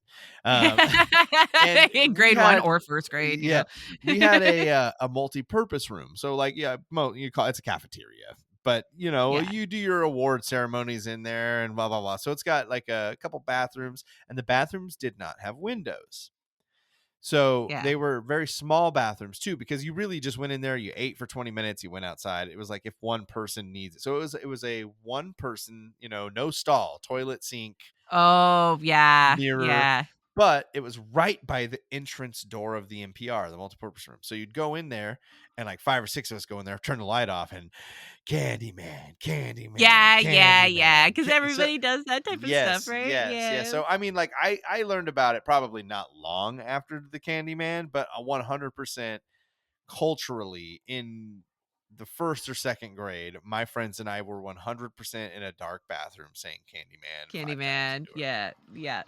I mean, I 100%. feel like I definitely when I was a teenager, I was like, "Ooh, it's like a way better version of Bloody Mary." Like, that was my Yes, thought, you know, it's like a yes. way better but also, Bloody like, Mary is sorry. so like 1950s. Like she's gonna show up in a Yeah, poodle yeah, it's so skirt. ancient.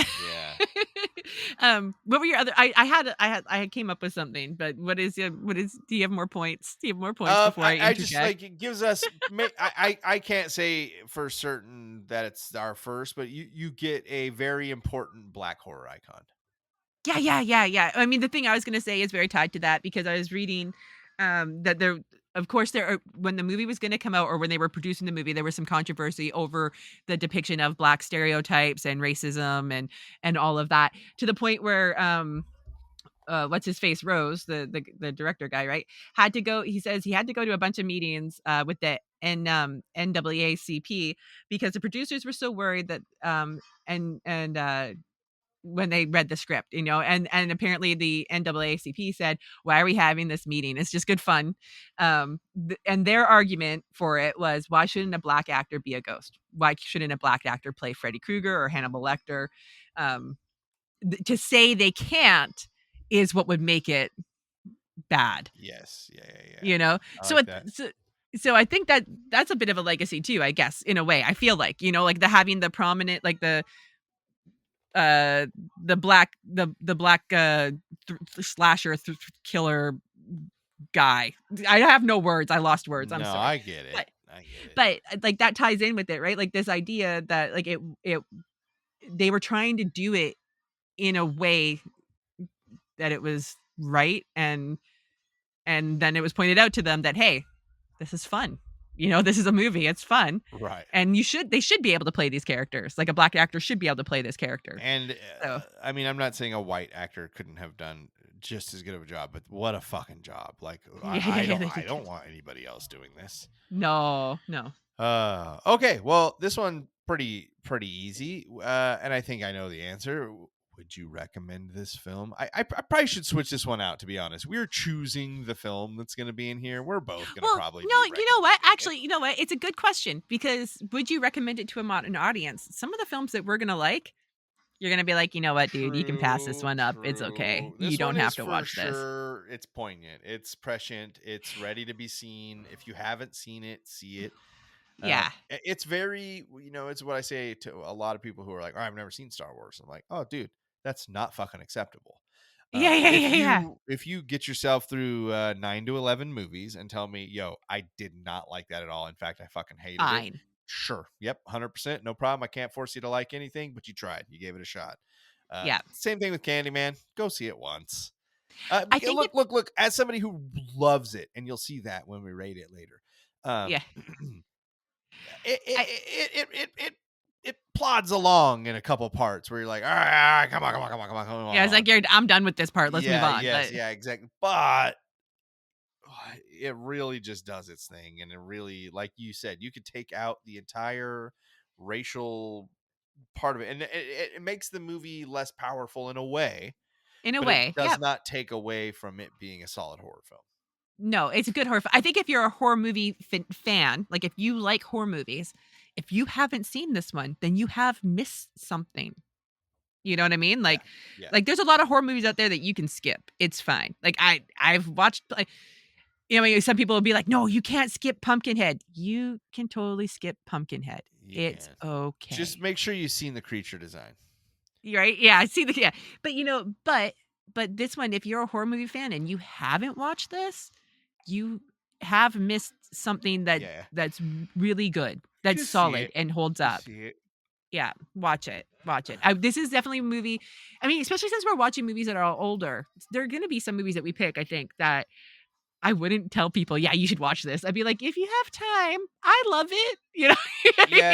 There is like that small case of Jake referring to a mentally handicapped person as the no longer recognized colloquialism for them. Yes. Where it's like that thing where it's like, well, I said that 75,000 times as a kid. It was just in 1992. Like that was literally that was what they were referred to as. That was like the medical. Yeah. But you know what dawned on me suddenly too, is this is one of those horror movies out there that actually doesn't just have a ton of tit shots in it. And in fact, the one kind of realistic scene where they're making her undress because she's covered in victim blood. Right. When you would have expected to see her breast, she actually turns her back to covers so up and as turns her a male, you do get a slight nipple shot there. It's very quick right. and very slight. Also, as a male, even at my horniest 15, 16-year-old self, her covered in blood and crying would not have, you know what I mean? But you get a bathtub. Yeah, yeah, but you know what I mean, like, so often in these movies or any movie It's from the gratuitous. like, It's gratuitous. it's gratuitous or really any movie up until, like, 93, 94, comedy, whatever. It's like, "Oh, there's a chance to show boobs. Show the boobs," Comedy you know? was like more likely. It was like going Yeah, to yeah, yeah, happen 100%. yeah, and Yeah, and and yeah. and I honestly, I there's also think that's a lot of Clive Barker. He's a homosexual man, but he's like incredibly hypersexualized. So yeah, I know he didn't have anything to do with the movie other than writing. Well, I guess he was part of the screenplay, but because then you get Trevor's new girlfriend at the end who's wearing the most see-through white shirt of and she all just seems like time. an idiot, I'm Yeah, sorry, yeah, she yeah. just No, no, I think she's supposed but to. but as far as horror movies go, okay, this movie, the sexual part of it, like, there's the romantic part, yes, there is this romantic part between Candyman and Helen, yes, there is a romantic draw there, but, like, as far as sexiness goes, it's actually almost non-existent in this Well, movie. that's true. That's a great point. Is there are three moments where there are bubes. One of Yeah, them is basically a police strip search. The other is yep, she's in a tub and it's very non-sexualized. And the yep. third is his young girlfriend like whipping up her steak that had been sitting on a styrofoam plate uncovered in the refrigerator. Yeah, yeah, Um, yeah, and why was she just slicing it into little pieces? Whatever. Okay, I don't know. But yeah, yeah. And it was like that one was truly. It was like, hey, we got this hot younger girl. Like, what do you want to do? Like, put her in a see through. Okay, okay. Wait. We gotta yeah, like, gotta but, keep like people keep people's eyes on it once we're 90 minutes in. but as far as movies from that time frame goes, it's like You're 100% right. it's very non-sexualized as far as movies from that time period go, which Yeah, yeah. actually, like, thinking about it, that's as kind of revolutionary in and of itself, you Three know what I scenes mean? basically with bubes out and nothing sexualized about any of them. The closest you get to Yeah. sexualization is Candyman making out with Helen's character with Helen, Yeah. and you Yeah, don't even and I see mean, it. and that's not And there's a lot of bees. and you know what, and I feel like that's also just, like, they portray it as as I mean, a terrifying moment in a way, but also, like, it's got, like, some kind of really weird, deep, romantic undertone going on in there. Like, it's not just like, "Let's get it on." I said in the essay Shakespearean. That's what it felt Yeah. like. It was just Yeah. like But yeah, so I destined to be loved. I think there's so, like, it just in retrospect or sum it up, I think there's lots of reasons to still watch this movie today, especially if you've never seen it, watch it once, you Yeah, know? You might have 100%. found a new Halloween movie to throw on once in a while, you know? Well, I can't then roll it speak to right the other into ones. your final verdict, Kristen. Is it a time capsule, a hidden gem, or something that should stay buried?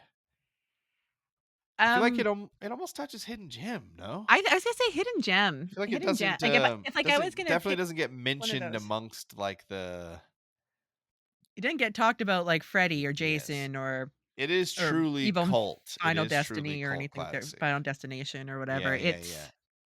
I think it is one of those ones I think that does pass some people by.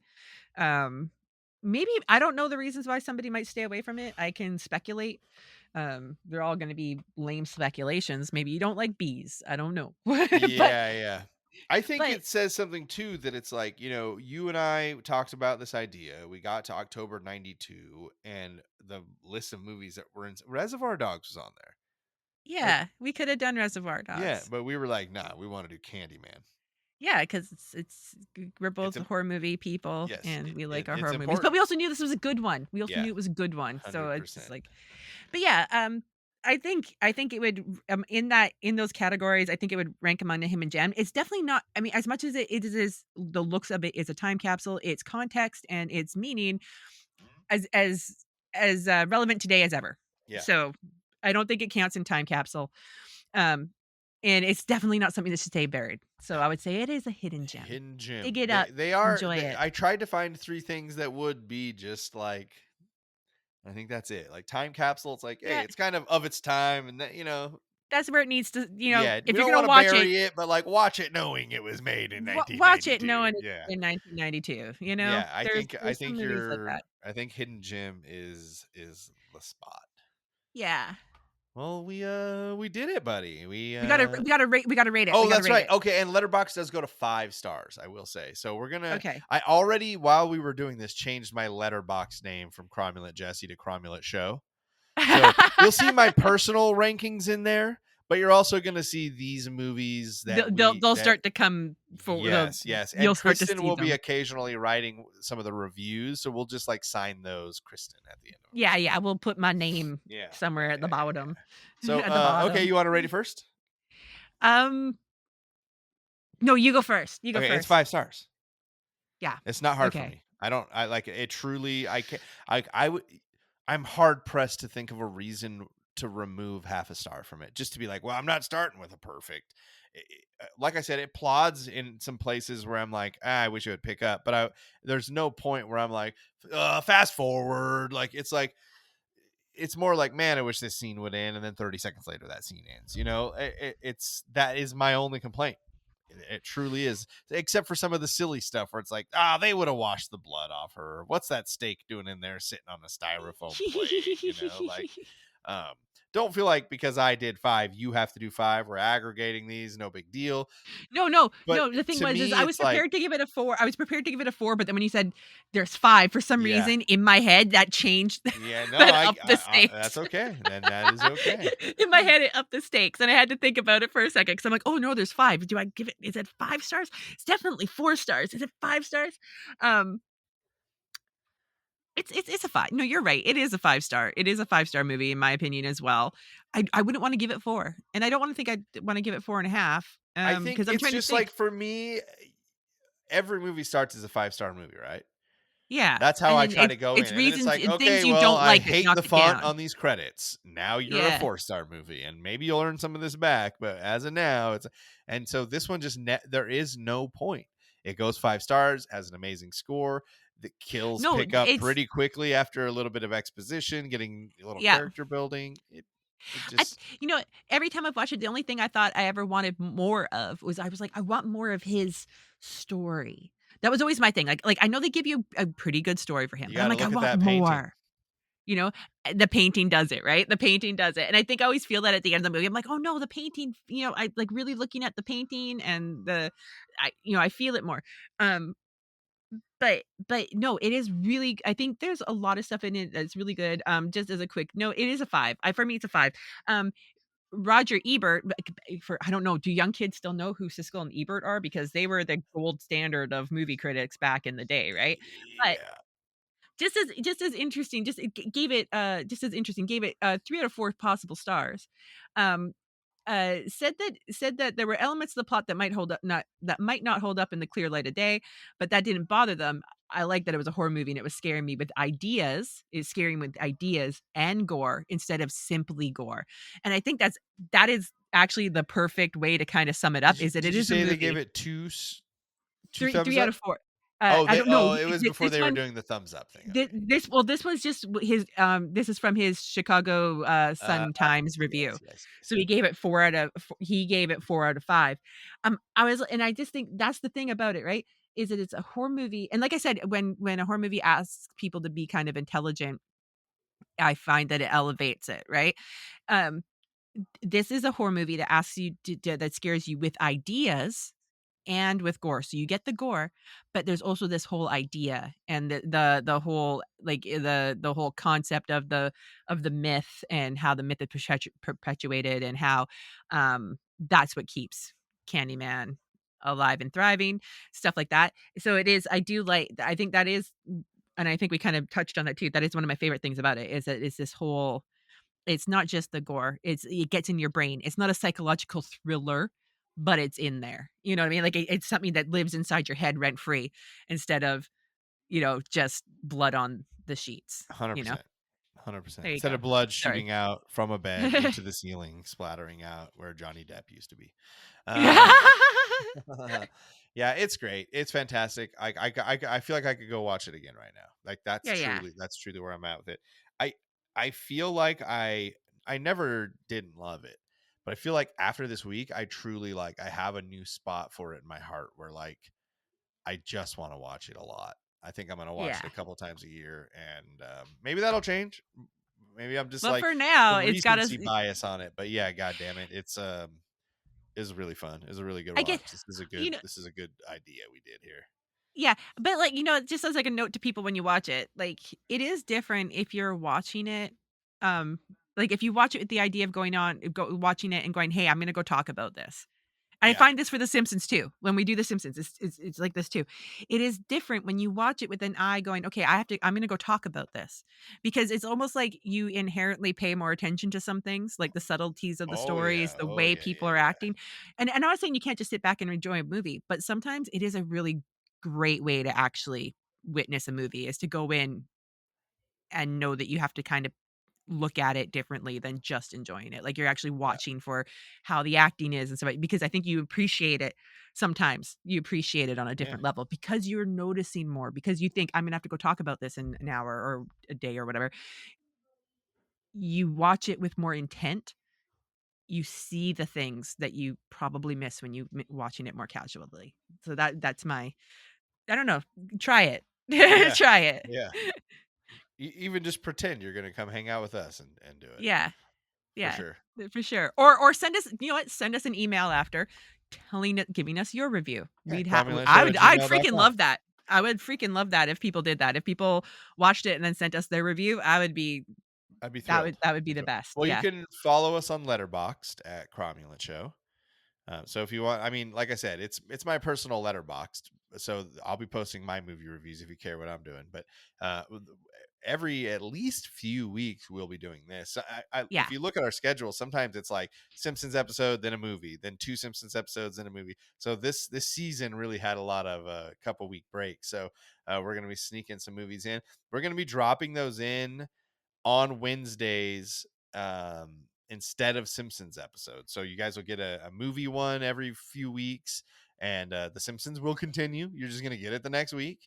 So if you're real Yeah. hard up for Simpsons, go listen to some of the old ones. We got like 64 of them, and then just know that there will never be 2 movies in a row. Yeah. It'll never Yeah, be they'll 2 always movie be broken podcasts up. in a row. They might only be separated with one Simpsons pod, but they'll never be 2 in a row. So I had fun. Yeah. I think this is fun. I think we'll This is probably, good. we're gonna get better at this, but I don't think we were bad at it this time. We're just, we're I think we were kind of okay. just swung I for mean, the you guys can fences, disagree with and us. It's fine, but yeah, but remember, shut this is up. our We don't first care movie about you. one. Okay? I'm gonna look for this Shout Factory remaster. I'm curious to see that because I watched it on Plex, so Yeah. the quality probably wasn't very high. Yeah. All right, I well, think I watched the remaster or whatever's on Prime. That's what I watched. So it might have been the show yeah, maybe remaster. I might So have it to do that. might have been. Well, what a blast! Thank you for hanging out and doing this. I'm glad. I don't know if we started pretty high. I know November's list looks pretty good, but I feel like this is a good one. will it look this good? I cannot say for certain. But okay, well, I mean, we rated it. We did that. We'll be back with Simpsons next week. We got, I think, Mr. Plow. Oh no, you guys won't get it in that order. Shut up. That's how we record them. Don't listen to Yeah. me. Shut up, Jesse. You guys know how it works. There will be a Simpsons episode in order, And we'll for you talk next about week, it. and we'll talk about it exactly. So, And if you don't know the Simpsons podcast, you find it here in the same place. Just we talk about Simpsons instead of a movie. So if you came here because we were talking about a movie, next week in this place will be a Simpsons episode. yeah, that's how it's working, you jerks. Because I don't have the Gracie Films thing up because this isn't a Simpsons. Oh God, thing. it's so weird. We don't have the little I set, the know. little. Should I just say, shh, doo doo doo doo doo doo doo doo?